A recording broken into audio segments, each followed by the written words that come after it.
guys, it's Jess. I'm gonna try something different with this guy. I'm gonna make it kind of like watercolor, and I'm gonna put maybe some sparkles over the top, so it's just a spray painted silver tumbler. And I'll kind of show you what I do.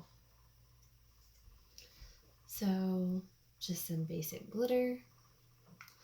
Since it's gonna be over the top and it's not gonna be very much, I'm just gonna put a little.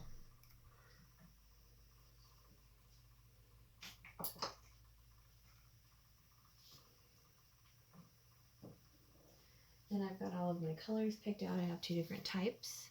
So I've got a cheaper brand, and then I've got the Pinata brand. This box, these ones that are the odd brands, they actually come in a giant box of different colors. They do settle over time, so make sure you shake them real well.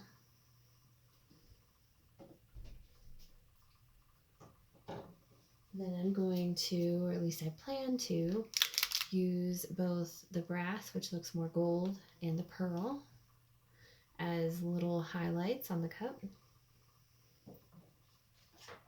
And as I said, this is a giant box of a bunch of different colors.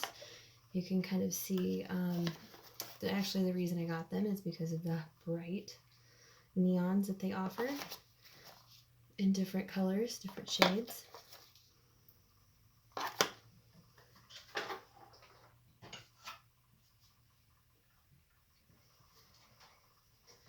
Now I'm going to mix my resin, and I'll be back.